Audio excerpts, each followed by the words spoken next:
Is the fundraising and charitable gifts arm of the SwedishAmerican Health System.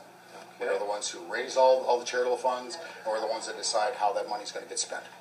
Okay. What we have spent in this neighborhood in the last 8-10 years, about $4.1 million of donor money on new housing, rehabbed housing, parks, garages, green spaces, anything we can do to make this neighborhood a stronger neighborhood. This is our neighborhood. Understand, of the 3 hospitals in this town, we're the only ones still standing on the same spot where we were founded.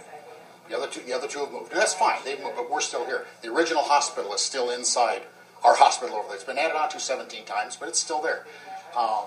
This is our neighborhood. If we want this to be a solid neighborhood, then we've got to do something about it. And what we have decided to do about it is the foundation has taken over this neighborhood from rural to railroad, 7th to Prospect, and anything inside that box, we'll do whatever we have to make this a stronger family-oriented neighborhood.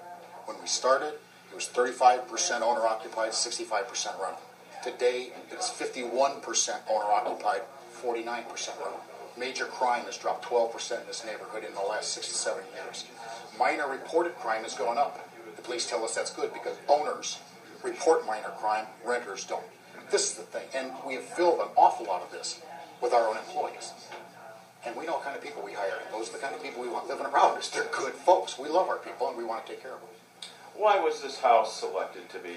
This particular lot, about 8 years ago, this was a condemned, deserted house. I irritated the city to where they finally tracked down the fact they couldn't find the owners, got ownership. It took them about 3 years, and that happens. Then they used Fed money to tear it down. Gave the lot to the Rockford Homestead Board. I bought it from the Rockford Homestead Board 2.5-3 years ago, and mostly because it's in our box and it was a buildable lot. And that's what I'm looking for, buildable lots for the new houses that we're putting up. This is the first non-Habitat for Humanity or non-City of Rockford new house built in this neighborhood since 1978. And it's all built by student help. East High School, Lidköping, students from De La Gardie High School Gymnasium in Sweden. How would you describe the condemned lot when you finally got a hold of it? When we finally got a hold of it, it was a mess. It was ankle-high, waist-high weeds or whatever. I mean, it was just, they tried, but it was a vacant lot. It was another city vacant lot. Now, I had been pushing them to do this, so I couldn't complain. But it does take a period of about 4 or 5 years sometimes to go from a house that's been abandoned to something that the city can actually sell to someone like the foundation.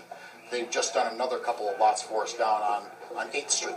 Same thing. I identified them about 7 years ago. By the time they tracked down, okay, we've done the due diligence, we can't find the owners, now we do this, now the courts say we can have it, now we take it, now we get permission to knock it down.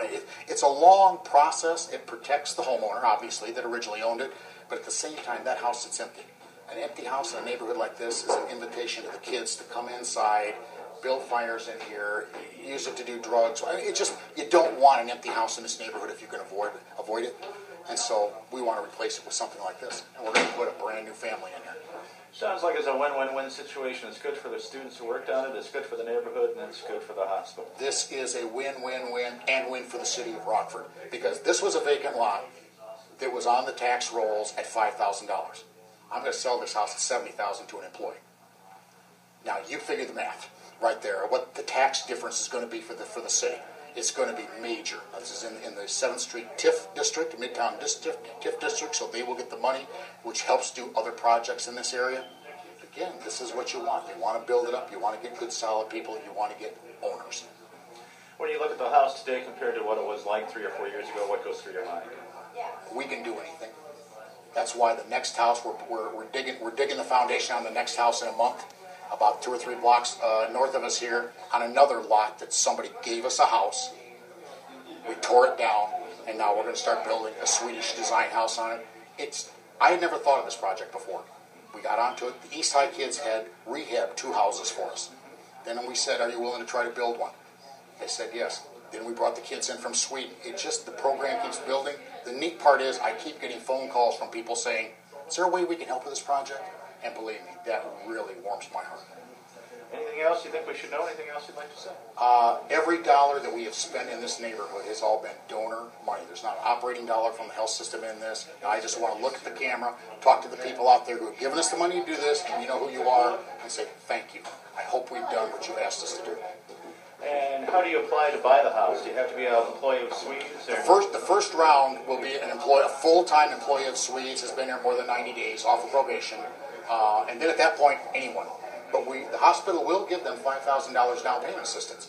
Anyone, no income restrictions. If I can talk the CEO into moving in here, we would give him $5,000 down payment assistance. $70,000 house, $5,000 down payment assistance. You're financing $65,000 on a